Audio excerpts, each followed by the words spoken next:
So have you guys always leaned towards music, like, or were you into being musical from a young age? Or yeah, absolutely. I mean, I know that when I was about 5 years old, I was always, you know, well, first of all, my father and my mother, I mean, it was sort of a musical family. My mother played piano, my dad played trumpet, but he also sang. He was in barbershop quartet, he was in the church choir. He had an amazing collection of jazz albums and vocal albums, you know, being guys like Frank Sinatra, Perry Como, Nat King Cole, and stuff like that. So, you know, so we had albums spinning all the time. Radio was always going. If that wasn't going, you know, like I said, the stereo was on. And so I tended to, at a very young age, they got me a drum set when I was 5 years old. And so I played drums from the time I was 5 until I was 17. And then, but I was always singing. And when I went into school, I had a music teacher that took me under her wing and got me into, you know, festivals, singing contests and stuff like that. So I always knew from a tender age that this is something that really I gravitated towards, and that I felt that I really had something there. And I was told by others, you know, that were involved in music that, you know, there is something there, you know, cultivate it. Maybe you can do something with it. So yeah, you know, I just felt a real strong connection with music. And you guys very well known for your musical skill. I mean, in, you know, the modern music industry, that's actually quite rare. How do you guys, kind of obviously being on the road a lot, how do you cultivate that, and how is that important to you?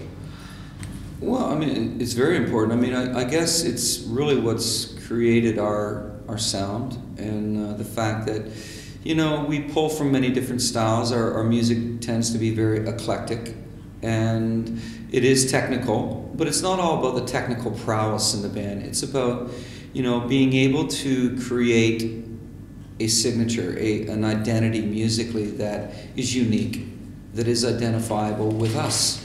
And I think that's really what's helped to create the career that we've had. I think initially what really catapulted it and was the catalyst that put us on a global sense was, you know, having a hit with the second album, Pull Me Under, that really kind of pushed the envelope as far as bringing awareness to a lot of people internationally.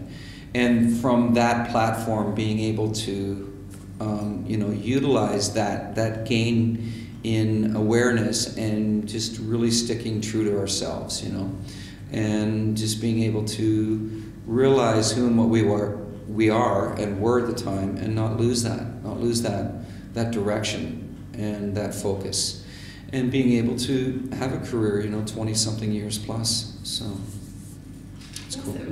So you guys have been touring since January, and you're not stopping until April. What do you find? March.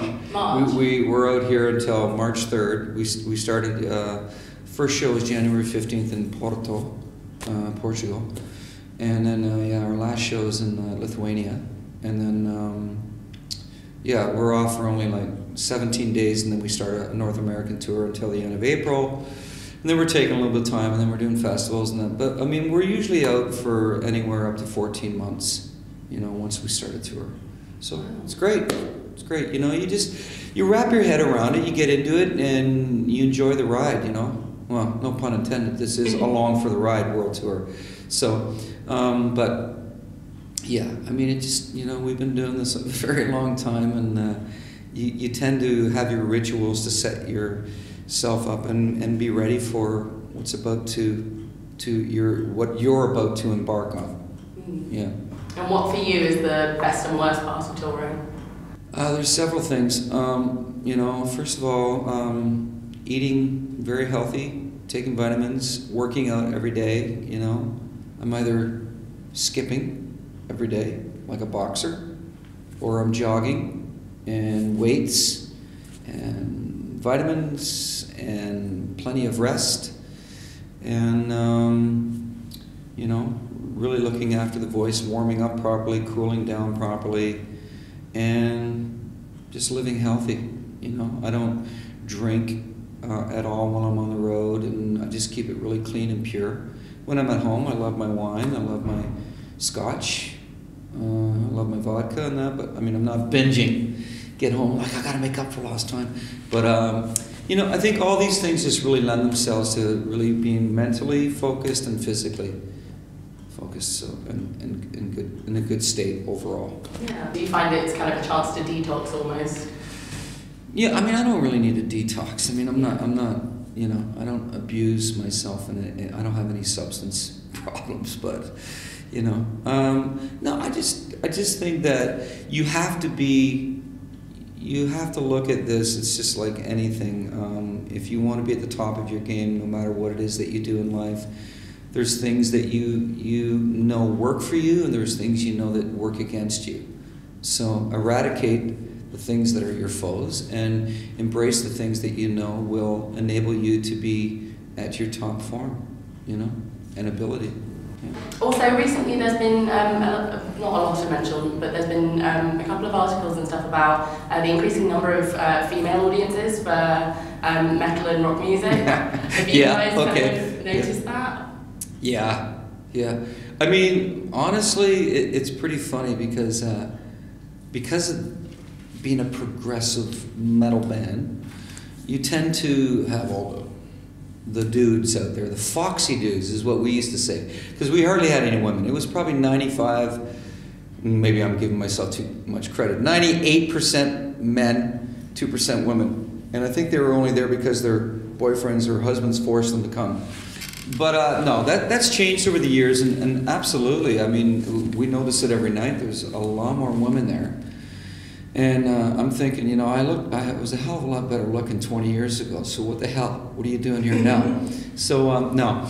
But, yeah, it's, you know, I think what I appreciate the fact is that they're not just there because it's like, you know, my husband said, come on out with me, or my boyfriend. Like, they're there. They're singing the words. They know the music. They love it. They appreciate it. And I just think it's a matter of awareness. I think more and more people, because we've really stuck to our guns and we've really been quite, you know, religious as far as how we go about touring and how often we tour. And I think that's really been what's really built our core audience and expanded beyond that.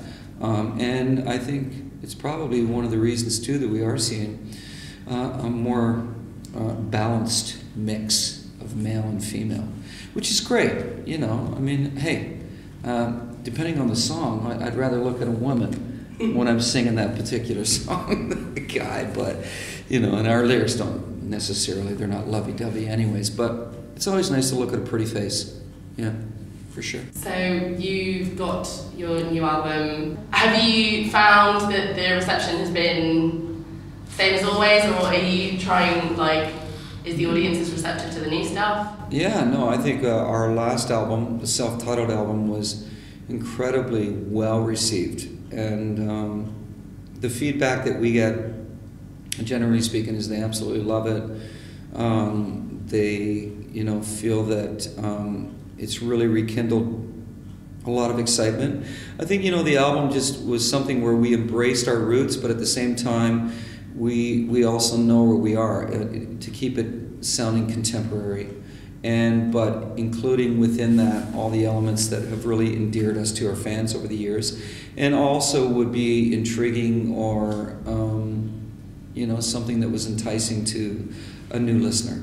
So yeah, I think it's been incredible the way that it's been received, especially nowadays. You know, like it's more or less. I still think that word of mouth is such a powerful tool.